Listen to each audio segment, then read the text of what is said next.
दोस्तों, हो सकता है वेस्टर्न लोगों के लिए ये उनके सुपर हीरोज हैं, लेकिन हमारे लिए जो हमारे सुपर हीरो हैं वो ये हैं हमारे सीडीएस जनरल बिपिन रावत। ये हमारे देश की आन बान और शान माने जाते हैं। इन्होंने जो कह दिया वही पहला और वही आखिरी है।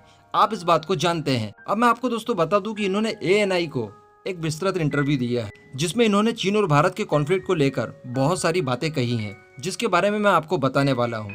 तो दोस्तों, मैं आपको बता दूं कि विपिन रावत जी ने जिस बात के ऊपर सबसे ज्यादा जोर दिया है, बात यह है कि चाइनीज पीएलए के सोल्जर्स को प्रॉपर ट्रेनिंग नहीं है, जिस बात की जानकारी इस समय हम लोगों को थी।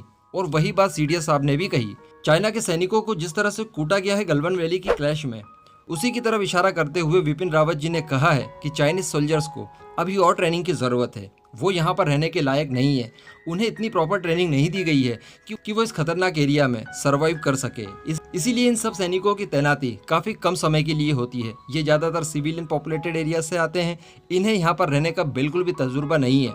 इसीलिए चाइना ने अपने मैक्सिमम सोल्जर्स को चेंज कर दिया है, यानी पुराने सैनिकों को भेजकर नए सैनिकों की तैनाती कर दी गई है। और दोस्तों, वास्तविकता यही है कि चाइना के सोल्जर्स को इस एरिया में रहने का बिल्कुल भी अनुभव नहीं है। गलवान वैली में ये लोग पूरी प्लानिंग के साथ आए थे। नो डाउट भारत के भी 20 जवान इसमें शहीद हो गए थे, लेकिन चाइना को जो नुकसान हुआ है वो बहुत ही अलग है, 40 के पार।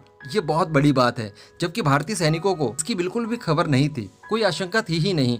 अगर सोचिए कि भारतीय सैनिकों को इस तरह की कोई इंटेलिजेंस मिल जाती तो कितना प्रिपेयर हो जाते वो लोग। मेरे ख्याल से भारत की तरफ से एक भी कैजुअलिटी ना होकर चाइना के जितने सैनिक आए थे उन सभी को कूट देते और लपक के कूटते।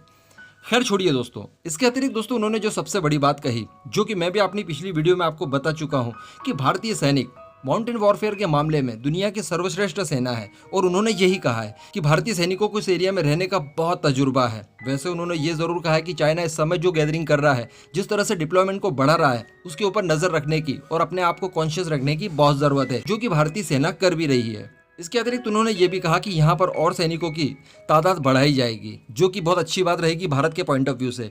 इसके बाद एएनआई ने ये भी पूछा उनसे कि जिस तरह से भारत का वेस्टर्न कमांड भारत के लिए इंपॉर्टेंट था, यानी पाकिस्तान वाला साइड, क्या उसी तरह से नॉर्दर्न फ्रंट भी उतना ही ज्यादा इंपॉर्टेंट है भारत के पॉइंट ऑफ व्यू से, यानी भारत को उतना ही कॉन्शियस इस वाले एरिया में भी रहने की जरूरत है।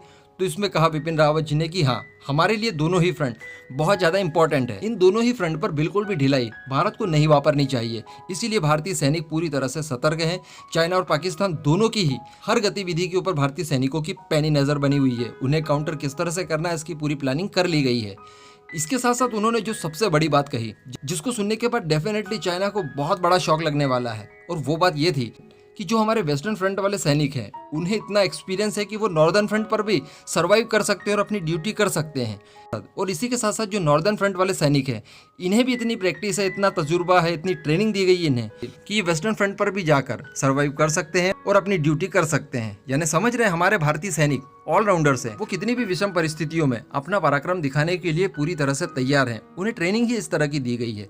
और साथ ही साथ विपिन रावत जी ने यह भी कहा कि ये जो भारतीय सैनिकों को इतनी मजबूत ट्रेनिंग दी जाती है, ये कोई आजकल की नहीं है, बल्कि ये तो कन्वेंशनली चलती आ रही है। भारतीय सैनिकों को हमेशा से ही इतनी कठोर और स्ट्रॉन्ग ट्रेनिंग दी जाती है, जिस वजह से भारत का पक्ष बहुत ज्यादा मजबूत है।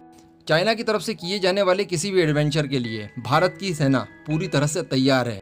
और अगर आप सीडीएस साहब ने कह दिया है तो फिर हमें चिंता की कोई बात होनी ही नहीं चाहिए।